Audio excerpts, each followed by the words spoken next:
পরের কোয়েশন 1,3 এবং 2,7 বিন্দুদ্বয় সংযোগী রেখাখণ্ডকে 3x + y - 9 = 0 কী অনুপাতে বিভক্ত করে। তো দুইটা বিন্দু দেওয়া আছে। এই বিন্দু সংযোগী রেখাখণ্ডকে একটা রেখার সমীকরণ দিয়েছে, এই রেখা কী অনুপাতে বিভক্ত করে। তো আমরা কী করব, প্রথমে ধরব, মনে করি px, y বিন্দু a 1,3 এবং b 2,7 সংযোগী রেখাকে m:n অনুপাতে বিভক্ত করে। তাহলে x এর ভ্যালু কী হবে, x = আমরা সূত্র জানি m1 x2, m1 into that is m1 এর মান আমি m এবং n লিখে রাখলাম। তো m x2 ভ্যালু হচ্ছে 2, তো m into 2 plus m2 x1, m2 এর ভ্যালু আমি n ধরে নিয়েছি, ইন্টু x1 এর ভ্যালু 1 আছে, divided by m plus n। একই রকম y এর ভ্যালু হবে m y2, m into y2 এর value 7 plus m1 y2 plus m2 y1, m1 m2 এর ভ্যালু আমি n ধরে নিয়েছি, ইন্টু y1 এর value 3, divided by m plus n। ঠিক আছে, এটাকে আমরা লিখতে পারি 2m plus n divided by m plus n। এটাকে লিখতে পারি 7m plus 3n divided by m plus n। তো দেখো, আমরা দুটা বিন্দুর আমরা স্থানাঙ্ক আমরা পেয়ে গেছি। তো এই যে বিন্দু যেটা হবে, এটা নিশ্চয় বিন্দুটা আমাদের যে বিন্দু দেওয়া আছে, যে রেখার সমীকরণ দেওয়া আছে 3x + y - 9 = 0, এই রেখার মধ্যে একটা বিন্দু হবে, কারণ একটা আরেকটাকে সংযোগ করেছে, বিন্দু দুই একটা আরেকটাকে সংযোগী রেখাখণ্ড।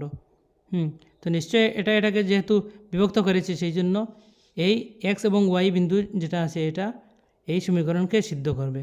তাহলে আমরা x এর ভ্যালু এটা এবং y এর ভ্যালু এটা সমীকরণের মধ্যে আমরা বসিয়ে দেখব কত হয়।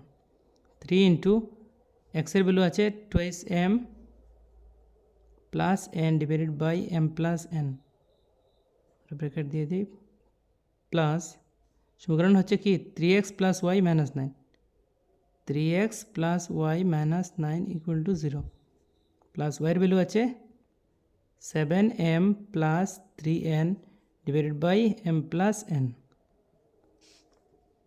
-9 = 0।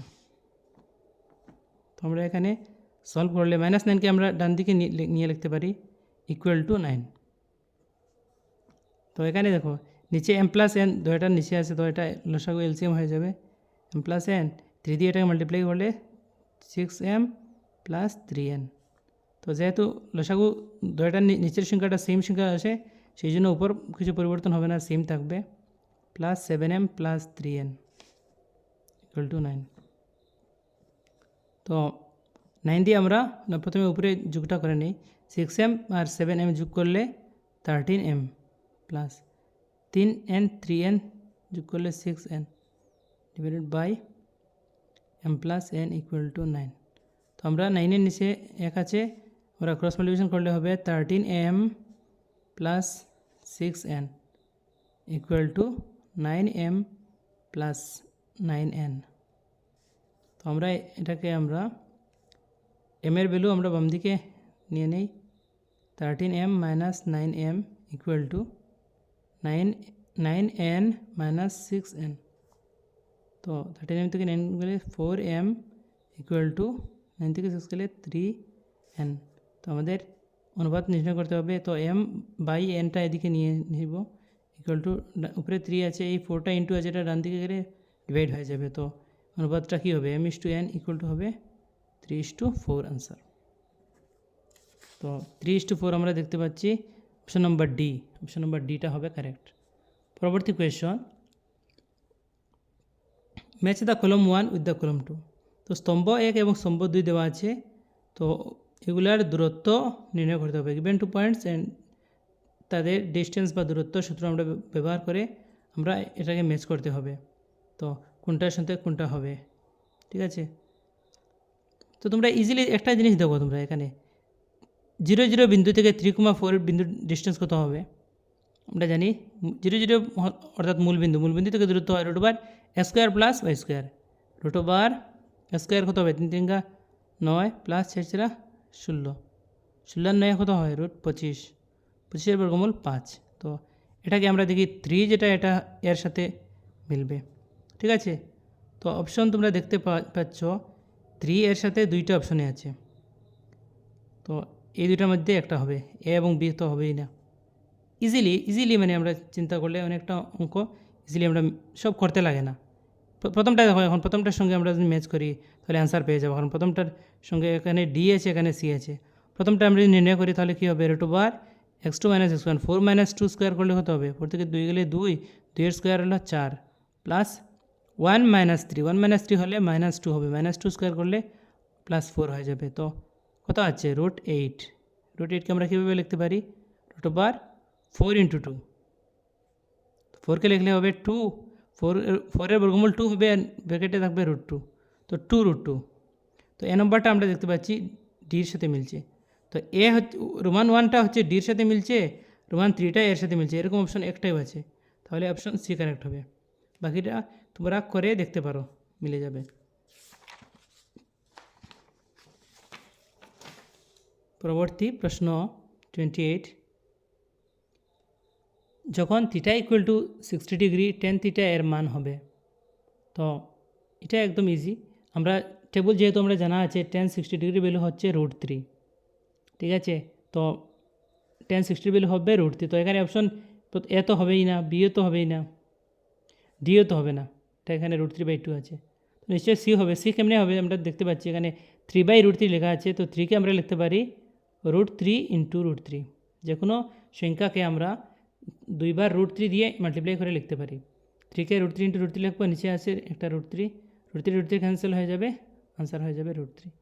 তো tan 60 ভ্যালু হচ্ছে √3, যেটা অপশন সি হচ্ছে correct.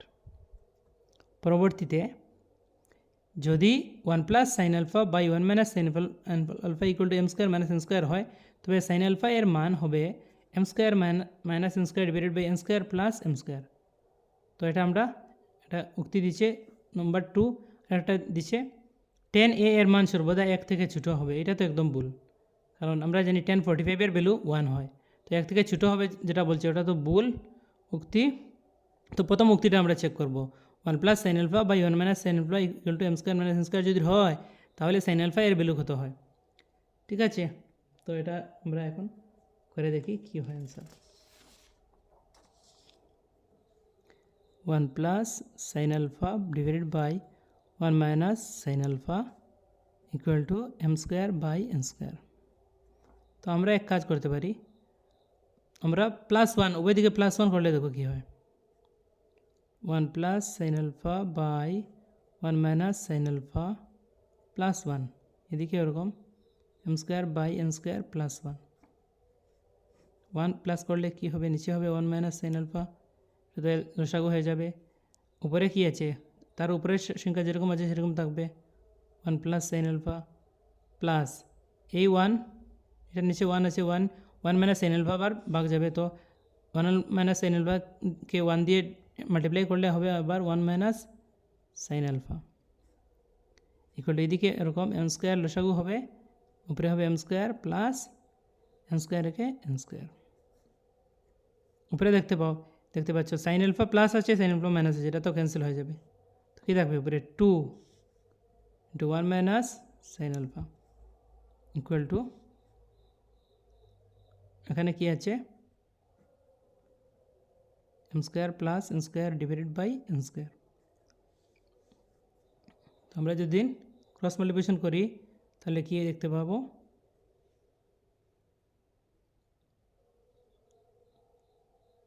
1 - sin α * m² plus n² = 2n²। তো আমরা 1 - sin α = কী লিখতে পারবো? 1 - sin α = 2n² / m² plus n²। Implies এই +1 যেটা আছে এটাকে আমরা ডান দিকে নিয়ে নেব, কী হবে? -sin α থাকবে, = হবে 2n square divided by m square plus n square minus 1। তো minus sine alpha equal to কী থাকবে, নিচে তো আবার এলসিএম হবে m square plus n square থাকবে, এখানে হবে 2n স্কোয়ার মাইনাস 1 থাকলে কী হবে, মাইনাস 1 দিয়ে এটাকে মাল্টিপ্লাই হবে, তো মাইনাস m স্কোয়ার হয়ে যাবে মাইনাস n স্কোয়ার হয়ে যাবে। তো minus sine alpha equal to থাকবে 2n স্কোয়ার থেকে একটা n স্কোয়ার মাইনাস করলে হবে n square minus m square, নিচে আছে m square plus n square. তো আমরা এখানে কী আছে, এখানে মাইনাস আছে, তো মাইনাস দিয়ে আমরা উপরের সংখ্যাকে পূরণ করলে কী হবে, প্লাস সাইন আলফা হয়ে যাবে। এখানে উপরে কী আছে, মাইনাস m স্কোয়ারটা হয়ে যাবে প্লাস m স্কোয়ার, মাইনাস হয়ে যাবে n square divided by m square plus n square. তো আমরা এখন দেখতে পাই এখানে কী দেওয়া আছে, সাইন আলফার ভ্যালু হবে m square minus n square. এখানে আমরা যেটা সলভ করেছি এখানেও দেখতে পাচ্ছি অ্যান্সারটা কী আছে, m square minus n square উপরে আছে divided by n square plus m square. তো এটা এখানে আছে m square plus n square, একই কথা।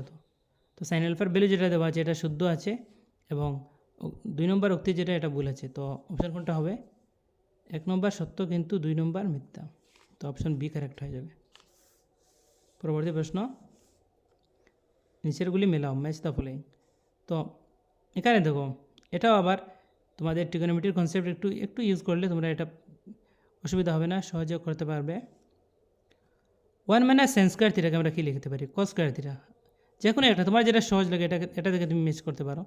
1 মাইনাস সাইন স্কোয়ার থিটাকে আমরা লিখতে পারি কস স্কোয়ার থিটা। তো কস স্কোয়ার থিটা এখানে ডাইরেক্ট ডান দিকে নেই, এখানে একটা অপশন আছে 1 মাইনাস সেক স্কোয়ার থিটা। তো কস থিটাকে লেখা যায় 1 বাই কস থিটা, তো সেই জন্য কস থিটাকে লেখা যায় 1 বাই সেক থিটা, সেই জন্য কস স্কোয়ার থিটাকে লেখা যাবে 1 বাই সেক স্কোয়ার থিটা। এটা হচ্ছে অপশন পি, অপশন পির সাথে মিলে গেছে, রোমান 4টা অপশন পির সাথে মিলে গেছে। তো তোমরা এখানে যদি দেখতে পাও একটি অপশানে রোমান 4 পির সাথে মিলছে অনলি বি নম্বর অপশানে, তো আনসার কোনটা শুদ্ধ হয়ে যাবে, বি নম্বরটা শুদ্ধ হয়ে যাবে, বাকিগুলো তোমরা নিজে মিস করে দেখে নেবে। ভেরি ইজি, এরকম আমরা নিচে থেকে আমরা যে কোনো একটা র্যান্ডমলি আমি আমার যেটা সহজ লাগছে এটাকে আমি পিক আপ করে আমি সলভ করে দেখবো ওটা কোনটার সাথে মিলছে। রোমান 4 কিউর সাথে মিলছে, সরি, তো কিউর সাথে কোনটা মিলছে, রোমান এ মিলছে, অপশন এ নম্বরে আছে রোমান 4টা কিউর সাথে মিলছে, তাহলে অপশন এটা কারেক্ট হয়ে যাবে। বাকিগুলো তোমরা নিজে চেক করতে পারো। সাইন স্কোয়ার থিটার ভ্যালু কী হয়, সাইন স্কোয়ার থিটাকে লিখতে পারি 1 বাই কস স্কোয়ার থিটা, এটা হচ্ছে 1 এসের সঙ্গে মিলছে এখানে, তো এটাও কারেক্ট, এটাও কারেক্ট। রোমান 2 কী আছে, টেন থিটা, টেন থিটাকে আমরা কী লিখতে পারি, টেন থিটাকে লিখতে পারি আমরা sine theta by cos theta. তো এখানে দেখো কী আছে, sine theta into sec theta আছে, তো কীরকম লিখতে পারি, সাইন থিটা ইন্টু সেক থিটাকে লিখতে পারি 1 বাই কস থিটা, ঠিক আছে। তো সাইন থিটা উপরে থাকবে, নিচে কস থিটা হয়ে যাবে, তো এটাও কারেক্ট হয়ে গেল। 1 plus cot square theta equal to আমরা কী লিখতে পারি, এটাকে লিখতে পারি 1 plus cot square theta equal to cos square theta, ঠিক আছে। তো 3 নম্বরটা দেখো, কস স্কোয়ার না লিখে এখানে লিখছে 1 বাই সাইন স্কোয়ার থিটা, আমরা জানি কস স্কোয়ার এবং সাইন স্কোয়ার একটার মানে 1 বাই হয়ে যায়, ঠিক আছে। তো সেই জন্য কস স্কোয়ার থিটাকে লিখছে 1 বাই সাইন স্কোয়ার থিটা, সবটাকে মানে একটু উল্টিয়ে লিখে দিয়েছে। তো আমি কি বললাম তোমাদেরকে, ডাইরেক্ট তোমরা অপশন রোমান 4 যেটা আছে এটা থেকে পিক করে তোমরা একটা আনসার চেক করতে পারবো। দেন এখানে রোমান 4টা যেহেতু কিউর সাথে মিলছে সেই জন্য অপশন এ নম্বর অপশনে এটা আছে, রোমান 4টা কিউর সাথে মিলছে, ডাইরেক্ট তোমরা এ নম্বরটা কারেক্ট দেখিয়ে দিতে পারো। পরবর্তী প্রশ্ন, 1 minus tan square 45 degree divided by 1 plus tan square 45 degree, এটাও অনেক ইজি। দেখো 10 45 ভ্যালু 1, তো 1 মাইনাস 10 45 ভ্যালু 1 হলে তার স্কোয়ার করবো উপরে, নিচে আছে আবার 1 প্লাস 10 স্কোয়ার 45 ডিগ্রি 1 স্কোয়ার করবো, 1 স্কোয়ার অর্থাৎ তো 1 থেকে 1 বিয়োগ করলে 0 বাই নিচে হবে 2, তো উপরে 0 হলে অ্যান্সার কত হয়, 0 হয়, এটা হয়ে যাবে ডি কারেক্ট। 32 নম্বর, এবি একটি বৃত্তের যা এবং এও সি ইহার ব্যাস, যাতে angle ACB equal to 50 degree, যদি বৃত্তটির এ বিন্দুতে এটি একটি স্পর্শক হয় তবে বি এ টি এর মান হবে। তোমরা এটা ছবি এঁকে তোমরা এটা সলভ করতে পারবে। দেখো আমি এখানে ছবি এঁকে এখানে লিখে দিচ্ছি আমি, এও সি হচ্ছে ব্যাস, তো আমরা ব্যাসটাকে শনাক্ত করছি, এখানে ওর মধ্য দিয়ে যাচ্ছে এ ও সি, এবং এবি একটি যা। এ থেকে আমি এখানে এদিকে একটা ব্যাস যা দিয়ে দিচ্ছি, এবি একটি যা, এবং অ্যাঙ্গুল এসিবি এটাকে সংযোগ করব। অ্যাঙ্গুল এসিবির ভ্যালু দিয়ে দিয়েছে 50 ডিগ্রি, 50 ডিগ্রি। এবং যদি এ বিন্দু থেকে এটি একটি স্পর্শক, এ বিন্দু থেকে এদিকে একটি স্পর্শক এঁকেছে এটি। তো স্পর্শক এবং ব্যাসার্ধ ও এ, এটা ব্যাসার্ধ আছে এবং এটি স্পর্শক আছে। এখানে মধ্যবর্তী কোণ আমরা জানি 90 ডিগ্রি।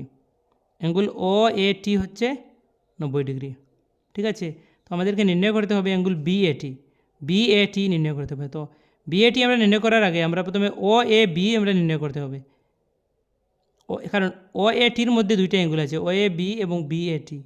তো ও এ বি যত হবে 90 থেকে এটা এই মানটা বিয়োগ করলে আমরা বিএটি পেয়ে যাব। তো এখানে দেখো আবার আরেকটা কথা আছে, এ ও সি আছে ব্যাসটা সবসময় পরিধির উপরে যে কোণ উৎপন্ন করে এটা হবে 90 ডিগ্রি। তো অ্যাঙ্গুল বি যেটা আছে এটা হবে 90 ডিগ্রি, অ্যাঙ্গুল বি 90 ডিগ্রি হয়ে যাবে। অ্যাঙ্গুল বি যদি 90 হয় এবং অ্যাঙ্গুল সি 50 ডিগ্রি হয়, তাহলে অ্যাঙ্গুল এ কত হবে? 90 50 যোগ করলে 140 টোটাল ত্রিভুজের 3 কোণ মিলে হয় 180 থেকে 140 মাইনাস করলে কত রাখবে? এই অ্যাঙ্গুল যেটা আছে বিএসি এটা হবে 40 ডিগ্রি। আর এটা যদি 40 হয় তাহলে ও এটি কত হবে? কারণ সিএটি আর বিএটি মিলে হচ্ছে 90 ডিগ্রি। এর মধ্যে বিএসি যেহেতু হয়ে গেছে 40 ডিগ্রি, তাহলে বিএটি হবে 90 থেকে 40 বিয়োগ করলে কত পাবে তোমরা? 50 ডিগ্রি পেয়ে যাবে। তো এটা তোমরা এরকম চিত্র থেকে তোমরা আনসার নিজে মানে পেয়ে যাবে। পরবর্তী প্রশ্ন, নিচের চিত্রটি পর্যবেক্ষণ করো এবং বৃত্তটির উপর রাখা সর্ববৃহৎ বর্গটির পরিসীমা নির্ণয় করো। এই যে ছবি যেটা আছে এটা থেকে আমরা সর্ববৃহৎ আমরা বর্গ নির্ণয় করতে হবে। তো এটাও ছবি দেওয়া আছে, ছবিকে আমরা একটু চিন্তা করলে আমরা, তো আমি আবার একটা ছবি এঁকে দিচ্ছি, ছবি থেকে এগুলো আনসার হয়ে যায়। তার মধ্যে এরকম আছে একটা x অক্ষ y অক্ষ দেওয়া আছে, এদিকে ভ্যালু +4, এদিকে হচ্ছে -4 অক্ষ, এখানেও 4 আছে, এখানে -4 আছে। তো দূরত্ব আমরা জানি এখান থেকে সব দিকে 4 একক আছে, ঠিক আছে। তো আমরা এখানে একটা কাজ করতে পারি, যেহেতু এটা কেন্দ্র, এই যে ও যেটা আছে ঠিক মিডিল দিকে গেছে, এটা হচ্ছে কেন্দ্র থাকলে তাহলে আমি যদি নাম দিয়ে দিই এখানে, তো নাম তো এক্স ড্যাশ ওয়াই ড্যাশ। তো এক্স ও এক্স ড্যাশ যেটা আছে এটা তো বৃত্তের কেন্দ্রের মধ্যে দিয়ে গেছে, তাহলে এটা এখানে যে পরিধির উপরে যে কোণ উৎপন্ন করবে এটা হবে 90 ডিগ্রি। তো এখান থেকে আমি এখান থেকে ওয়াই ড্যাশে স্পর্শ করে এখানে চলে গেল, ঠিক আছে। এটা একটু এক্সটেন্ড করলে ভালো হবে, ঠিক আছে। তাহলে দেখো, তো এখানে এই যে কোণ যেটা আছে এটা 90 ডিগ্রি হবে। সিমিলারলি আমি এদিকে একটা ড্র করতে পারি, এটাও এখানে ড্র করলে কী হবে? এটাও 90 ডিগ্রি হবে। এই দুইটা কোণ আমরা 90 ডিগ্রি পেয়ে যাব। এদিকে এরকম। তো আমি এই চতুর্ভুজের একটা নাম দিয়ে দেব A B C D. ABCD চতুর্ভুজ যেটা আছে এটার অ্যাঙ্গুল ডি কোণ আমরা দেখতে পাচ্ছি 90 ডিগ্রি, বি কোণ 90 ডিগ্রি। সিমিলারলি আমি যখন বিডি আমি ব্যাস ধরবো, তাহলে বিডি ব্যাসের ক্ষেত্রে কী হবে? এই ব্যাস পরিধির উপরে যে সি কোণ উৎপন্ন করেছে এটাও হবে 90 ডিগ্রি, এবং এই ব্যাস এখানে এ কোণ যেটা উৎপন্ন করেছে এটা হবে 90 ডিগ্রি, ছেড়েটা কোণ আছে 90 ডিগ্রি। এবং আমরা দেখতে পাচ্ছি এখানে প্রত্যেকটা কোণ 90 ডিগ্রি আছে। প্রত্যেকটা কোণ যেহেতু 90 ডিগ্রি আছে, এটা 4 একক, এটার দৈর্ঘ্য 4 একক, এটার দৈর্ঘ্য 4 একক, এটার দৈর্ঘ্য 4 একক। তো এটা 4 একক, এটা 4 একক, এটা 90 ডিগ্রি আছে। তো এটা আমরা সমকোণী ত্রিভুজ দেখতে পাচ্ছি। সমকোণী ত্রিভুজের অতিভুজ স্কয়ার ইকুয়াল টু ভূমি স্কয়ার প্লাস লম্ব স্কয়ার। তো এই সূত্র ব্যবহার করে আমরা এই যে বাহু যেটা আছে এটার মান আমরা নির্ণয় করতে পারবো, এটার বাহুর মান নির্ণয় করতে পারবো, এটার বাহুর মান নির্ণয় করতে পারবো, এটার বাহুর মান নির্ণয় করতে পারবো। এবং প্রত্যেকটা ক্ষেত্রে আমরা দেখতে পাচ্ছি দুই বাহু যেহেতু 4 4 আছে, তো এই যে অতিভুজ যেটা হবে এটা সর্বদা মনে রাখবে, যদি সমদ্বিবাহু সমকোণী ত্রিভুজ হয় তাহলে তার অতিভুজের মান কি হয়? এই যে দুটা বাহুর মান দেওয়া থাকবে এই বাহুর সঙ্গে একটা √2 লিখলে হয়ে যায় 4√2। তোমরা পাইথাগোরাসের সূত্র ব্যবহার করে তোমরা নির্ণয় করতে পারবে। এটাও এখানে হবে 4√2, এটা হবে 4√2, এটা হবে 4 √2। এখানে যে কোনো ভ্যালু, এখানে যদি 10 দেওয়া থাকতো 10 10 10 10, তাহলে এটা হতো 10√2। এটার ভ্যালু যত থাকবে এটার সঙ্গে এটা √2 জাস্ট লিখে এটার ভ্যালু আমরা পেয়ে যাব। তো আমরা দেখতে পাচ্ছি ABCD একটা বর্গ হয়ে গেছে, যার চারোটা কোণ 90 ডিগ্রি এবং চারোটা বাহু সমান আছে। তো প্রশ্নতে বলেছে বর্গটির পরিসীমা। তো বর্গের পরিসীমা আমরা জানি 4L, 4 ইন্টু লেন্থের ভ্যালু আছে 4√2। তো 4 4 16√2। 16√2 আমরা অপশন নাম্বার এতে দেখতে পাচ্ছি। অপশন এটা কারেক্ট হবে। পরবর্তী প্রশ্ন 34। প্রদত্ত চিত্রে অকেন্দ্রীয় বৃত্তের উপর PQ একটি স্পর্শক। আবার স্পর্শকের অঙ্ক দিয়ে দিয়েছে। তো PQ যদি স্পর্শক হয় এবং O যদি কেন্দ্র হয়, তাহলে এখানে অ্যাঙ্গুল কোণ, এই যে পি কোণটা কত হবে তোমরা নিশ্চয়ই জানো, এটা 90 ডিগ্রি হবে। কারণ আমরা জানি 10.1 উপপাদ্য আছে ব্যাসার্ধ এবং স্পর্শবিন্দুতে পরস্পর কী হয়, 90 ডিগ্রি কোণ উৎপন্ন করে। তো এটা 90 ডিগ্রি পেয়ে গেলাম। তো OPQ ত্রিভুজের পি কোণ যদি 90 হয়, তাহলে টোটাল 3 কোণ মিলে হবে 180 ডিগ্রি। একটা কোণ 90 ডিগ্রি হলে X এবং Y যোগ করলে কত হবে, আরও 90 হবে। 90 90 180। তাহলে প্রশ্নতে বলেছে X প্লাস Y এর ভ্যালু কত হবে, এটা হবে বি নম্বর 90 ডিগ্রি। তো এটা ইজি অঙ্ক। Question number 35। একটি গোলকের আয়তন 288 পাই সেন্টিমিটার কিউব, গোলকটির ব্যাসার্ধ হলো। তো দেখো গোলকের আয়তনের সূত্র আমরা কি জানি, আমরা গোলকের আয়তন জানি 4/3 পাই আর কিউব ইকুয়াল টু 288 পাই। ঠিক আছে, তো এদিকেও পাই আছে এদিকেও পাই আছে, আমরা ডাইরেক্ট এটা ক্যান্সেল করতে পারি। তো দেখো আর কিউব ইকুয়াল টু কী থাকবে, এই নিচের 3টা উপরে গিয়ে ইন্টু হবে এবং উপরের 4টা নিচে গিয়ে ডিভাইড হবে ডান দিকে গিয়ে। তো এটা ডিভাইড হবে, এদিকে হবে 288 ইন্টু 3, 4 দিয়ে 4 7 28, 4 2 8, 72 বার ডিভাইড হয়ে যাবে। তো আর কিউব ইকুয়াল টু কী দেখতে পাচ্ছি আমরা, 72 ইন্টু 3। ঠিক আছে, তো 72 যেটা আছে এটাকে দেখো একটু আমরা সিম্পলিফাই করলে কী পাই, 72 থেকে আমরা কী পাই, 3 তো পাবো নিশ্চয়, 8 9, ডাইরেক্ট আমি 8 দিয়ে ডিভাইড করি তাহলে কী হয়, বা 3 দিয়ে করলে কি 8 দিয়ে করলে, দেখো আমি তোমাদেরকে শর্টকাট দেখিয়ে দিচ্ছি। এখানে আমার আর কিউবের মান দেওয়া আছে, তো 8 যেহেতু একটা গণসংখ্যা, সেই জন্য 8 দিয়ে আমরা ভাগ করলে কী পাবো, 9 পাবো। 9-এর মধ্যে কী আছে, 2টা 3 আছে। ঠিক আছে, তো এখানে কী পাচ্ছি আমরা, 8 ইন্টু 3 ইন্টু 3, 8 ইন্টু 3 ইন্টু 3, আর এখানে আর একটা 3 আছে। তো 3টা 3 থেকে আমরা কী পাবো, একটা 3 পাবো গণমূল করলে। আর এখানে 8-এর গণমূল আমরা জানি 2, তো 2 ইন্টু এখানে পাবো 3, তো কী হবে 3 2 6 হবে আর এর ভ্যালু। তো এখানে কী বলছে, ব্যাসার্ধ, তো ব্যাসার্ধ হবে 6 আনসার, 6 সেন্টিমিটার। অপশন নাম্বার সিটা কারেক্ট হবে। পরবর্তী প্রশ্ন দেখো, কোশ্চেন নাম্বার 36। একটি অসম্ভব ঘটনার সম্ভাব্যতা হলো, অসম্ভব ঘটনা যেগুলো হয় এগুলোর সম্ভাব্যতা আমরা জানি সবাই 0 হয়ে যায়। তো এটা একদম ইজি, অপশন এ। এবং যেটা শিওর ইভেন্ট যেটা আছে, নিশ্চিত ঘটনা, এটার সম্ভাব্যতার মান কত হয় তোমরা নিশ্চয়ই জানো, 1 হয়ে যায়।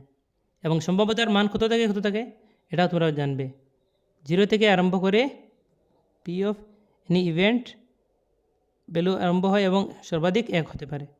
তো 0 ≤ পি অফ ই ≤ 1, এটা হচ্ছে সম্ভাব্যতার মান। পরবর্তী প্রশ্ন, যদি একটি বৃত্তের কালি এবং পরিধির সাংখ্যিক মান সমান হয় তবে বৃত্তটির ব্যাস হবে। তো এটা ভেরি ইজি কোশ্চেন। দেখো একটা বৃত্তের কালির সূত্র কী আছে, পাই আর স্কোয়ার ইকুয়াল টু পরিধি 2 পাই আর। তো আমি একটু আগে দেখিয়েছি, এরকম থাকলে পাই আমি ক্যান্সেল করতে পারি। তো কী করতে পারি, দেখো আরেকটা আর, এখানে আর স্কোয়ার আছে, এখানে একটা আর আছে, এটাও ক্যান্সেল হয়ে যাবে। তো অনলি থাকবে আর = 2, ব্যাসার্ধ হবে 2। এখানে কি বলছে, বৃত্তটির ব্যাস কত হবে, ডায়ামিটার হবে আর এর ডাবল, 2 × 2 4। তো এটা এখানে আনসার সি নম্বর কারেক্ট হবে। পরবর্তী প্রশ্ন, নিচের গঠনটি তৈরি করতে ব্যবহৃত তারের দৈর্ঘ্য নির্ণয় করো যেখানে বৃত্তের ব্যাসার্ধ 5 সেন্টিমিটার। এখানে বৃত্ত একটা আছে, বৃত্তকে পরিবেষ্টন করে আর একটা ছবি আছে। তো এটার আমরা নির্ণয় করতে হবে টোটাল যে তার লেগেছে সেই তারের দৈর্ঘ্য নির্ণয় করতে হবে। তো দেখো আমরা কীভাবে নির্ণয় করতে পারি, ব্যাসার্ধ 5 দেওয়া আছে, তো এখানে আমি এটাকে ও ধরি, ও থেকে কিউ হবে 5, ও থেকে এস হবে আরও 5। তাহলে এই যে এস ও কিউ যেটা আছে এটা হচ্ছে একটা ব্যাস, ব্যাসের দৈর্ঘ্য হবে 5 5 10। সিমিলারলি পি ও আর যেটা আছে এটাও আছে 5 5 10। তো দুইটা ব্যাস আছে, দুইটা ব্যাসের দৈর্ঘ্য দুটি ব্যাসের দৈর্ঘ্য হবে 10 × 10 মানে 10 + 10 হবে, কত হবে 20 হবে।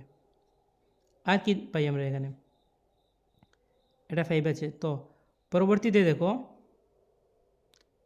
এই যে আছে এখানে ও থেকে এ এবং ও থেকে সি, সিমিলারলি ও থেকে ডি এবং ও থেকে বি, এগুলার দৈর্ঘ্য সমান সমান থাকবে। ঠিক আছে, তো এগুলার মান আমরা নির্ণয় করতে হবে। তো দেখো ও থেকে এর দৈর্ঘ্য যেটা নির্ণয় করব, ও থেকে এর দৈর্ঘ্য নির্ণয় করার আগে আমি তোমাদেরকে একটি কথা বলি, এস থেকে কিউর দৈর্ঘ্য যেটা হবে এখানে এ থেকে বির দৈর্ঘ্য সমান হবে। তো এটা যদি এস থেকে কিউ যদি কত আছে 10 আছে, তো এখানে কী হবে, এটাও 10 হবে। এবং ঠিক মধ্যখানে কী আছে, পি বিন্দু আছে, এটা হবে 5, এটা হবে 5। তো এটাও আছে 5, এটা আছে 5। তো দেখো একটু আগে আমি বলেছি যে যদি এরকম কোনো এখানে কোনটা 90 ডিগ্রি হবে, এটা 5 যদি থাকে, এটা 5 থাকে, তাহলে এটা কত হয়, এটাকে বলেছিলাম আমি 5√2 হয় এটা। এটা যে 5√2 হয় তাহলে এটা কি হবে, এটা হবে 5√2। ঠিক আছে, তো এই যে যেটা আছে এ থেকে সির দৈর্ঘ্য এটা কত হলো 5√2 + 5√2 হলো 10√2। সিমিলারলি আমি ও থেকে বি এবং ও থেকে ডি যোগ করলে কত হবে, এটা হবে 5√2, এটা হবে 5√2, তো কত হবে 10√2। তো 10√2 এদিকে আছে, এদিকে আরও 10√2 আছে, তো এই দুটা ডায়াগোনাল যোগ করলে কত হবে, দুটা কর্ণ যোগ করলে আমরা পাবো 10√2 হলো 20√2।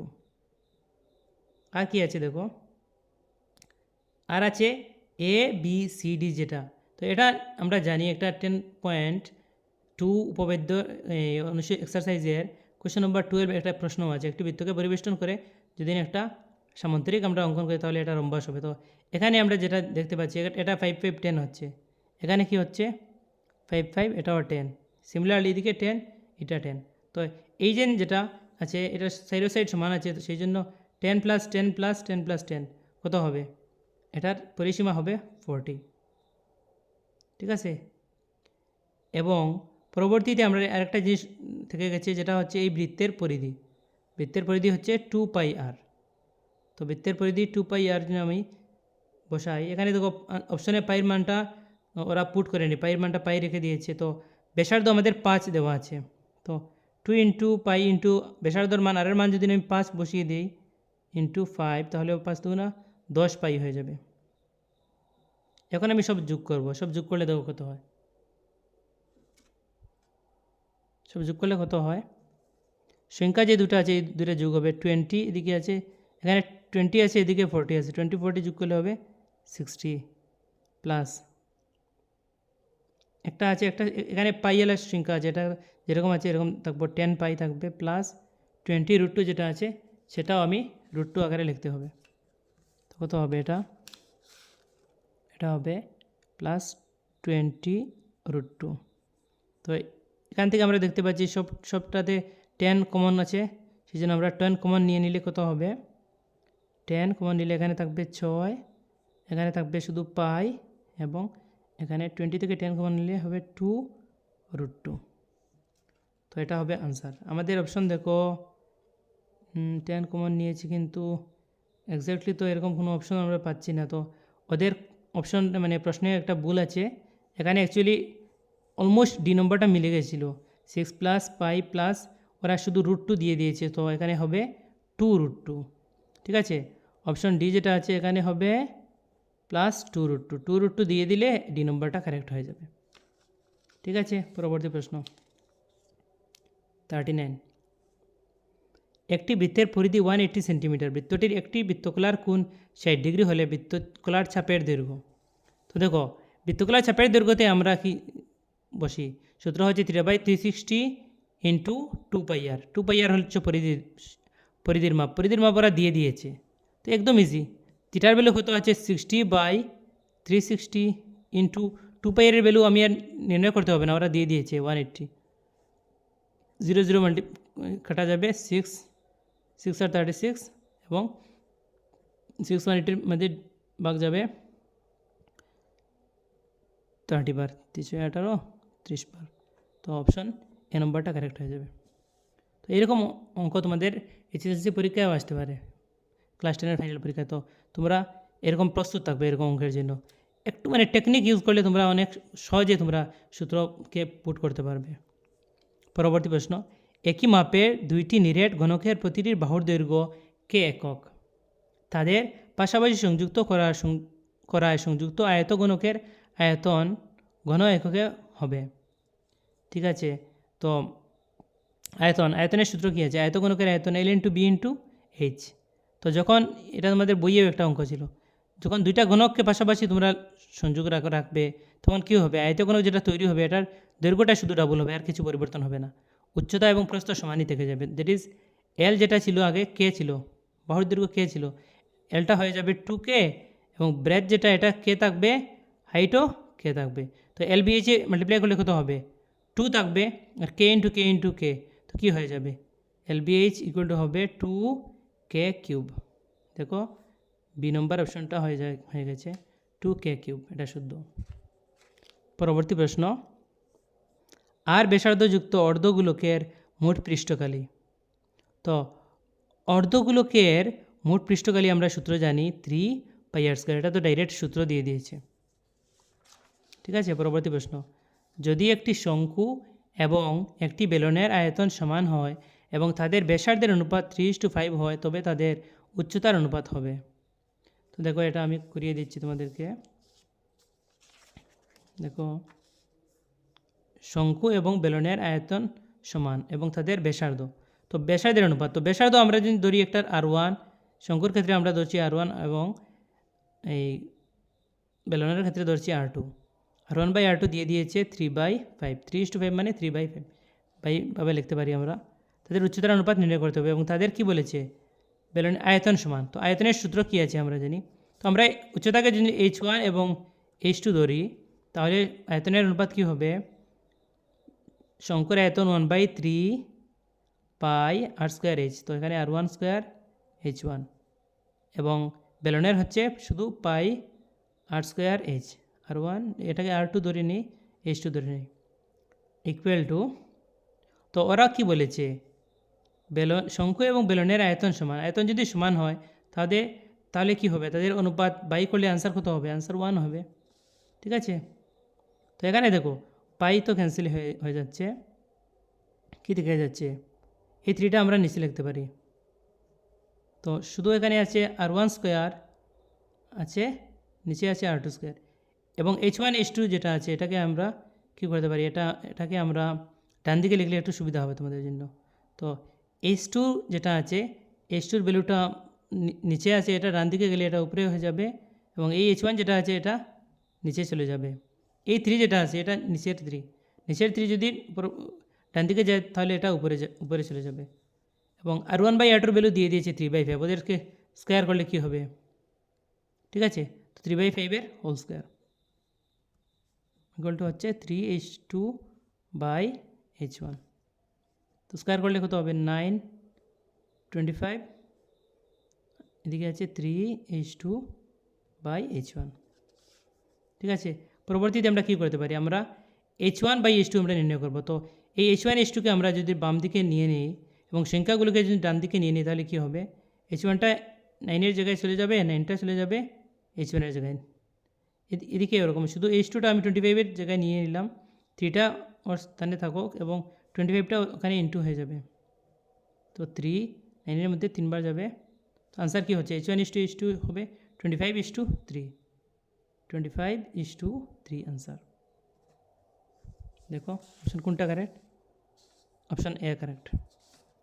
পরবর্তী প্রশ্ন, যদি x, x+3, x+6, x+9 এবং x+12 এর মধ্যক 10 হয় তবে x এর ভ্যালু। তো এখানে মধ্যক দিয়ে দিয়েছে এবং কয়টা, দেখো কয়টা সংখ্যা আছে? 1টা 2টা 3টা 4টা 5টা। তো আমরা জানি মধ্যকের সূত্র কী আছে? সবাই যোগ করে যতটা আছে তত দিয়ে ভাগ। ঠিক আছে, তো আমি এটা তোমাদেরকে এখানে দেখিয়ে দিচ্ছি। দেখো তো সব যোগ করলে কত হবে? এখানে দেখো যোগ করলে কত হবে, তোমরা নিজে নিজে যোগ করতে নাও। এক্স প্লাস এক্স, দুইটা এক্স, আরেকটা এক্স, তিনটা এক্স, চারটা এক্স, পাঁচটা এক্স, যোগ করলে হবে 5x প্লাস সংখ্যা আছে 3 প্লাস 6 হলো 9, আরেকটা 9, 18 plus 12 30, 5x plus 30 divided by 5টা সংখ্যা আছে ডিভাইডেড বাই 5।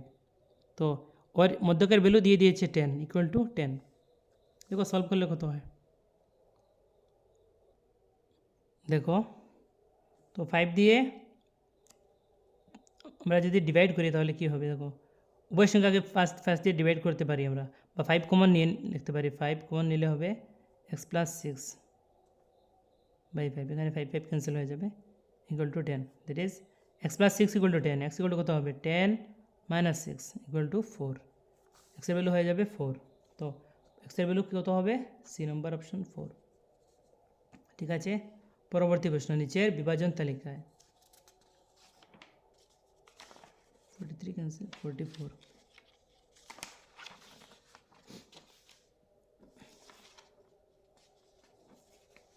কোয়েশ্চেন নম্বর 44 দেখো, হাইট অফ উচ্চতা দেওয়া আছে, হাইট 100 থেকে 115, 115 থেকে 130, 130 থেকে 142, 142 থেকে 160, 160 থেকে 175 এবং নাম্বার অফ স্টুডেন্ট ছাত্রের সংখ্যা দেওয়া আছে 15, 13, 11, 10, 11। বহুলক শ্রেণীর নিম্নসীমা এবং মধ্যমা শ্রেণীর নিম্নসীমার সমষ্টি হবে। তো বহুলক শ্রেণীটা একদম ইজি। বহুলক শ্রেণী আমরা জানি সবচেয়ে বড় যেটা বারংবারতা থাকে, এই যে সংখ্যা থাকে সংখ্যার, তার শ্রেণী হচ্ছে বহুলক শ্রেণী। তো বড় আছে 15 আছে, তো 15 শ্রেণীর বহুলক শ্রেণী হচ্ছে 100 থেকে 115, তার নিম্নসীমা কত হবে 100 হবে। বহুলক শ্রেণীর নিম্নসীমা লোয়ার লিমিট হচ্ছে 100। তারপরে কী বলছে মধ্যমা শ্রেণী। তো মধ্যমা শ্রেণী আমরা কেমন নির্ণয় করি, মধ্যমা শ্রেণী নির্ণয় করতে হলে আমরা এইসব প্রথমে যোগ করতে হবে, সব বারংবারতা যোগ করব। 15, 13 যোগ করলে কত হবে 28, 28-এর সাথে 11 যোগ করলে হবে 39, 39-এর সাথে 10 যোগ করলে হবে 49, 49-এর সাথে 11 যোগ করলে হবে 60। তো 60, তো এনের ভ্যালু হয়ে গেল 60, n ইকুয়াল টু 60। আমাদেরকে n/2 নির্ণয় করতে হবে, n/2 হবে 60/2 অর্থাৎ 30। তো 30-র ঠিক পরবর্তী সঞ্চয়ী বারংবারতার যেটা শ্রেণী, এটা হচ্ছে মধ্যমা শ্রেণী। তো এখানে দেখো সঞ্চয়ী বারংবারতার জন্য আমরা যোগ করি, প্রথম লাইনে 15 থাকবে, পরবর্তী লাইনে কত থাকবে 15 থেকে যোগ করলে 28, 28-এর পরে পরবর্তীটা কত হচ্ছে 39। তো এই যে শ্রেণী যেটা আছে এটা হচ্ছে 30-র ঠিক পরবর্তী সঞ্চয়ী বারংবারতার শ্রেণী। তো এই শ্রেণীর নিম্নসীমা আছে 130। ঠিক আছে, তো মধ্যমা শ্রেণীর লোয়ার লিমিট হচ্ছে 130। এই দুটা সমষ্টি করলে কত হবে 230। অপশন নম্বর এ কারেক্ট, 230। কোয়েশ্চেন নম্বর 45, প্রদত্ত দুইটি উক্তি দেওয়া আছে, একটি অধিবর্ষে 53টি রবিবার থাকার সম্ভাবনা 2/7, এটা সম্ভাবনা থেকে এসেছে, এবং আরেকটা দিয়ে দিয়েছে দুটি পূরক ঘটনার সম্ভাবতার সমষ্টি হলো 1, that is sum of probabilities of 2 complementary event is 1। এটা তো সত্য, আমরা বইয়ে পেয়েছি, তো এটা তো সত্য। তো প্রথমে যেটা আছে এটাকে আমরা একটু চেক করে দেখবো এটা ঠিক আছে কি না। ঠিক আছে, তো অধিবর্ষ বা লিপিয়ার যেটা আছে, লিপিয়ারে আমরা জানি তো 52টা প্রথমে টোটাল 366 দিন থাকবে, তার মধ্যে 52 দিয়ে ডিভাইড করলে 7 দিয়ে ডিভাইড করলে 52টা আমরা পাবো। 7 দিয়ে আমরা যদি ডিভাইড করি তাহলে 535, 16, 7 দুগুণা 14, 2 দিন অবশিষ্ট থাকবে। 52 সপ্তাহ পাবো এবং 2 দিন অবশিষ্ট থাকবে। তো ওরা বলছে 53টি রবিবার পাওয়ার সম্ভাবনা। যে 2 দিন অবশিষ্ট থাকবে এই দুই দিনকে আমরা যদি এই ইভেন্ট হিসাবে আমরা যদি সাজাই তাহলে কী কী হতে পারে, দেখো একদিন তো হতে পারে সানডে এবং মানডে। প্রথম দিন সানডে হলে পরবর্তী দিন মানডে হবে, প্রথম দিন মানডে থাকে পরবর্তী টুইসডে, টুইসডে তাহলে ওয়েনসডে, ওয়েনসডে তাহলে থার্সডে, থার্সডে থাকলে ফ্রাইডে, প্রথম দিন ফ্রাইডে থাকলে পরবর্তী দিন স্যাটারডে, এবং প্রথম দিন স্যাটারডে থাকলে পরবর্তী দিন সানডে, দ্যাট ইজ রবিবার। তো রবিবার থাকার সম্ভাবনা। তো এখানে দেখো আমরা ইভেন্ট হচ্ছে 1, 2, 3, 4, 5, 6, 7টা মোট ঘটনা আছে, এবং এর পক্ষে সানডের পক্ষে আছে এখানে একটা সানডে এবং মানডে, এবং এখানে এটা আছে স্যাটারডে এবং সানডে। তো 2টা ঘটনা আছে ওর পক্ষে, এবং মোট ফলাফলের সংখ্যা আছে 60টি। তো তো সম্ভাব্যতা হবে 2/7। তো ওরা দিয়ে দিয়েছে 2/7, এটাও কারেক্ট। তাহলে 1 এবং 2 উভয়ই সত্য, অপশন নাম্বার এটা কারেক্ট হয়ে যাবে। তো আশা করি তোমরা অঙ্কের কোশ্চেনগুলো এমসিকিউ কোশ্চেনগুলো বুঝতে পেরেছো। যদি কোনো সমস্যা থাকে, ডাউট থাকে, তাহলে তোমরা কমেন্ট করবে এবং পরবর্তীতে আমি আবার তোমাদেরকে বাকি যে কোশ্চেন আছে এগুলো তোমাদের সাথে আলোচনা করব।